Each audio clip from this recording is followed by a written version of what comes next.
Assalamualaikum warahmatullahi wabarakatuh.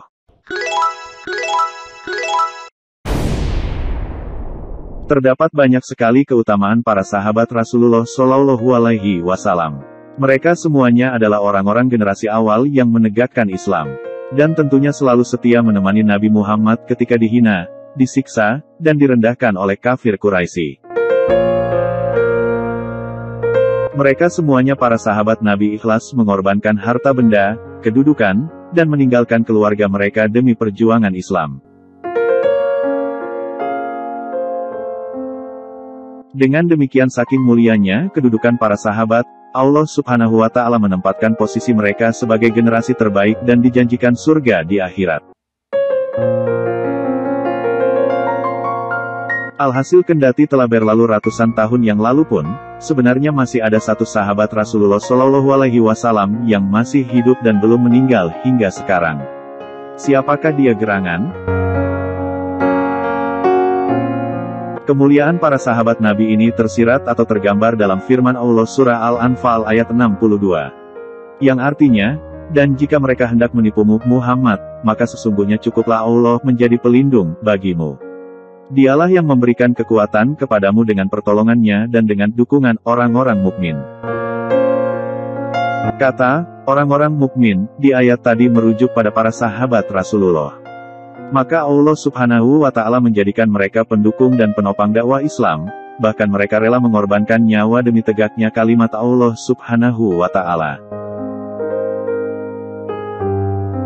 Lantas, siapa itu sahabat Rasulullah? Secara definitif, sahabat Nabi Muhammad SAW adalah orang yang pernah berjumpa dengan Nabi Muhammad SAW dalam keadaan beriman kepadanya, serta meninggal dalam keadaan Islam, sebagaimana dikutip dari kitab Al-Isyabah fi Tamyizi As-Sahabah tahun 1995 yang ditulis oleh Ibnu Hajar Al-Asqalani. Alhasil berdasarkan definisi itu, disinilah terdapat tiga kategori seseorang dapat dianggap sebagai sahabat Nabi Muhammad SAW.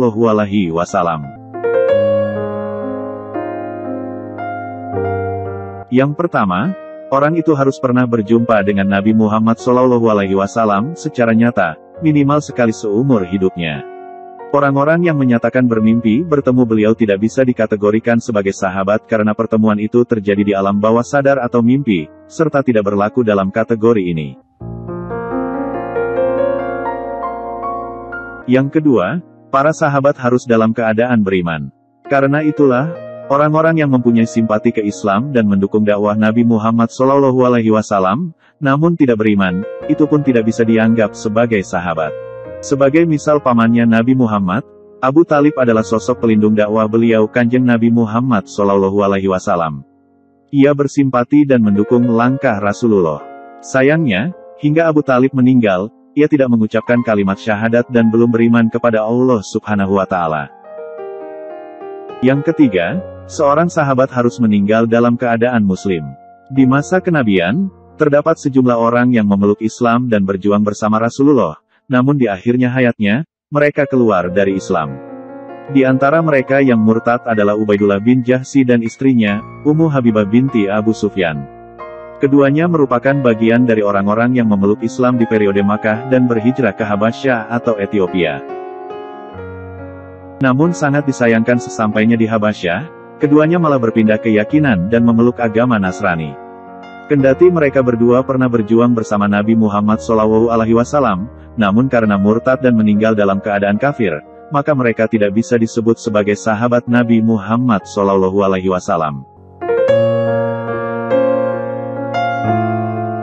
Lalu siapa sahabat Rasulullah SAW yang masih hidup hingga sekarang? Berdasarkan definisi sahabat Rasulullah SAW, terdapat seorang mukmin mulia yang bisa dikategorikan sebagai sahabat Nabi Muhammad SAW, yaitu Nabi Isa alaihissalam. Sebab beliau, Nabi Isa pernah bertemu Rasulullah di peristiwa Isra dan Miraj dan belum meninggal sampai sekarang.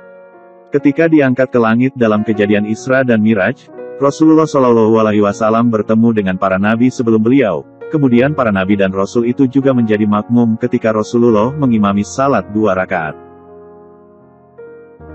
Selanjutnya diriwayatkan juga ketika malaikat Jibril mengajak Rasulullah mengunjungi surga, beliau juga berjumpa langsung dengan Nabi Isa alaihissalam. Hal ini tergambar dalam hadis riwayat Abdullah bin Abbas. Ia bercerita mengenai kisah Isra dan Miraj Rasulullah.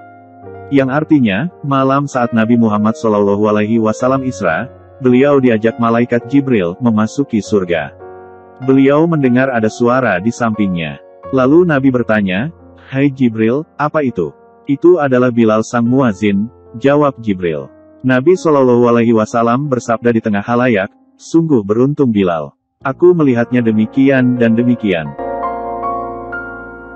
Ibnu Abbas melanjutkan, kemudian beliau berjumpa dengan Musa alaihissalam. Musa menyambut beliau dengan gembira. Lalu ia berkata, "Selamat datang wahai Nabi yang buta huruf." Kata Ibnu Abbas, Musa adalah seorang yang sedang tingginya. Rambutnya lurus terurai hingga kedua telinganya, atau di atasnya. Nabi bertanya, "Siapa ini hai Jibril?" "Ini adalah Musa alaihissalam," jawab Jibril. Lalu Ibnu Abbas melanjutkannya lagi, dan beliau berlalu. Kemudian berjumpa dengan Isa. Nabi Isa menyambut beliau dengan gembira. Nabi bertanya, "Siapa ini Jibril?" Jibril menjawab, "Ini Isa." Kemudian beliau berlalu. Beliau berjumpa dengan orang tua yang berwibawa. Ia menyambut Nabi dengan gembira, mengucapkan salam kepadanya dan mereka semua mengucapkan salam padanya. Nabi bertanya, "Siapa ini Jibril?" Jibril menjawab, "Ini adalah ayahmu, Ibrahim." Hadis riwayat Ahmad.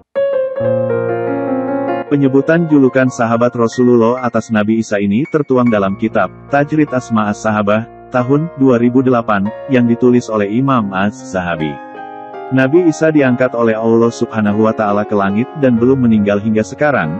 Ia beriman kepada ajaran Nabi Muhammad, bertemu langsung dengan beliau Shallallahu Alaihi Wasallam, dan kelak akan diturunkan lagi ke bumi sebelum hari kiamat. Ketika Nabi Isa turun ke bumi, ia akan menyampaikan syariat Islam dari ajaran Nabi Muhammad SAW. Penurunan Nabi Isa ke bumi adalah salah satu tanda kiamat besar. Nabi Isa akan membunuh Dajjal dan membersihkan penyimpangan agama Islam di muka bumi ini. Wallahu a'lam.